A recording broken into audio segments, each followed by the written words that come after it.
Ang mga pinakabagong balita at mahalagang isyu na walang kinikilingan, walang pinoprotektahan.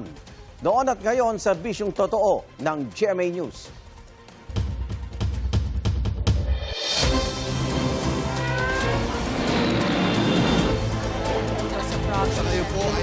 Ito na ang mga unang balita. Maulang panahon ang sumalubong sa mga commuter ngayong umaga. Kumustahin natin ang sitwasyon sa Quezon City sa unang balita live ni James Agustin. James! Good morning. Pahirapan ang pagsakay ng maraming pasahero rito sa Commonwealth Avenue sa area ng Litex ngayong maulang umaga. Mag-alas 5 ng umaga kanina na maranasan na mahina hanggang katamtamang pag-ulan dito sa Quezon City. Sa Elliptical Road, nagmenor ang ilang sasakyan. Ganyan din ang sitwasyon sa Commonwealth Avenue. Sa Litex, maaga na ibon ang mga pasahero dahil maulan, mas naging pahirapan ng kanilang pagsakay. Punuan na rin kasi ang maraming mga pampublikong sasakyan. Silipin naman po natin yung sitwasyon dito sa area ng Litex. Kung kanina po ay marami-rami mga pasahero yung nandito. Ngayon ay may mga pasahero pa rin na naghihintay ng mga sasakyan. Yung iba naman ay nandoon sa designated na PUV stop dahil may mga tauhan ng MMDA na nagpapaalala sa kanila na doon ang tamang sakayan. Patuloy po na nararanasan yung mahina hanggang sa katamtamang pag-ulan sa bahaging ito ng Quezon City. Silipin naman po natin yung lagay ng trapiko. Ang nakikita nyo po ngayon, mga kapuso, ay westbound lane ditong Commonwealth Avenue, lane na patungo sa area ng Elliptical Road. Hindi pa naman po ganun ka-traffic at mas maluwag yung traffic situation sa eastbound lane nitong Commonwealth Avenue ngayong umaga. Yung mga latest mula po rito sa Quezon City, James Agustin, GMA News. Nasa 50 bilyong piso tinatayang mawawala sa kita ng gobyerno kapag ipinatupad ang panawagan ni Pangulong Bongbong Marcos na lawakan ang income tax exemption. At para mapunan yan, panukala ng isang mambabatas na taasan ng buwis sa vape, gayon din sa ilang inumin, heated tobacco at mga single-use plastic. May unang balita si Jonathan Andal.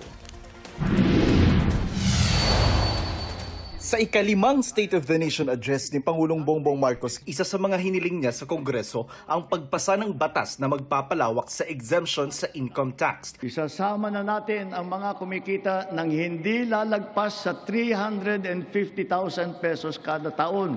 Mula yan sa kasalukuyang 250,000 pesos. Pero nakukulangan dito ang Makabayan Block. Sana raw ay tinaas na lang ito sa 500,000 pesos o yung mga nasa mahigit 41,000 pesos ang buwan ng sweldo. Kailangan ito dahil nga ito ang hinaing ng lower and middle income earners na kapag krisis may ayuda para sa mga mahirap pero yung mga mababa ang kita lalong bumababa because of inflation pero wala namang relief na nakukuha mula sa gobyerno. Para naman kay Kabataan Party List Representative Rene Co, dapat ang mga bilyonaryo at malalaking korporasyon ang taasan ng buwis. Dapat din daw tanggalin ang excise tax at VAT sa mga pangunahing bilihin. Kasama dyan yung fuel, yung pagkain, yung iba't ibang bahagi nito, etc. Yun po ang nagpapahirap sa mga Pilipino. Para naman sa Trade Union Congress of the Philippines o TUCP, dapat exempted na sa tax sa mga kumikita ng hindi higit sa 50,000 piso kada buwan o 600,000 piso kada taon. Ibasura na rin nila ang 12% VAT sa kuryente at magpatupad ng 200 peso daily minimum wage increase. Pero ang pagbabawas ng buwis may kaakibat na nababawas sa revenue o kita ng gobyerno na ginagamit sa iba't ibang proyekto. Saan kukunin ng gobyerno ang pantapat? Merong income loss ka doon. Yes. Revenue loss. Pero saan mo kukunin? Mangungutang na naman ba tayo? Ang laki na ng utang natin. Ayon kay House Ways and Means Committee Chairman Miro Kimbo, nasa 50 bilyong piso ang posibleng mawala sa kita ng gobyerno kapag itinaas ang tax exemption. Base yan sa taya ng Finance Department. Para mapunan yan, ipinapanukalang itaas ang buwis sa vape at sweetened beverages. Ang recovery natin dito ay manggagaling sa health measures actually. Ang una ay pagdating sa vape. It is currently at 6 pesos per ml na isa sa pinakamababa sa buong mundo. Plano ring magpataw ng buwis sa heated tobacco. Pati raw ang ilang single-use plastics, papatawan na rin ng buwis. Meron din tayo on plastics. Ito ang isa sa mga pangunahing cause ng baha. Itong mga sachets, lahat. Dati ang panukala ay ang mga sandubag lamang na nasa palengke ang ating bubuwisan. Pero nakita po natin na hindi lang ito ang nagiging cost ng baha. Kailangan po din po natin ito mapatawan ng karampatang buwis. Target ng House Committee on Ways and Means na sa Agosto maipasa na sa Kamara ang mga reforma sa buwis. Bukod sa 350,000 personal income tax exemption, kabilang din sa reforma ang pagtataas ng 13th month pay tax exemption mula sa 90,000 pesos ngayon, plano na rin itong gawing 120,000 pesos. Kung total bonuses, wala po kayong babayarang buwis dyan. So kung ano man pong sosobra dyan, ina-add together yan at hinahanap kung nasa ang bracket kayo.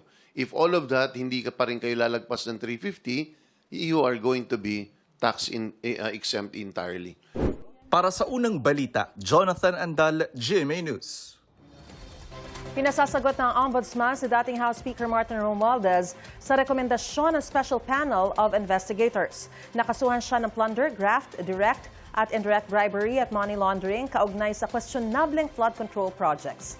15 araw ang binigay kay Romualdez at sa iba pang respondents para magsumite ng counter-affidavit. Pagkatapos niyan, magpapasya ang Ombudsman kung may sapat na ebidensya para magsampa ng mga kaso sa Sandigan Bayan.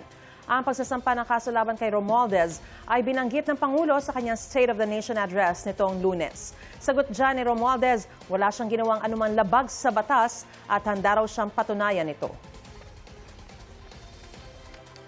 Para kay Vice President Sara Duterte, huwag nang umasang makukulong si dating House Speaker Martin Romualdez o sino mang kongresista kaugnay sa flood control scandal. Di ba yan din yung sinabi niya last year, bago mag-December may makukulong na. So meron bang nakulong bago mag-Christmas? Wala. So huwag niyo na-expect na makulong yung dating speaker o mga members ng House of Representatives. Sabi ni Vice President Duterte, katulad lang ito ng 20 pesos na bigas na pangako ni Pangulong Bongbong Marcos na hindi naman aniya natupad. Hindi rin daw pwedeng ilayo ng Pangulo ang kanyang sarili sa issue ng katiwalian dahil pinirmahan niya ang national budget na maraming insertions. Susubukan namin kunan ng pahayag ang Malacanang dito. Nitong Lunes sa ikalimang State of the Nation address ni Pangulong Marcos, kung saan hindi dumalo ang bise, binanggit ng Pangulo na malapit ng kasuhan ng Ombudsman si dating House Speaker Martin Romualdez na kanyang pinsan.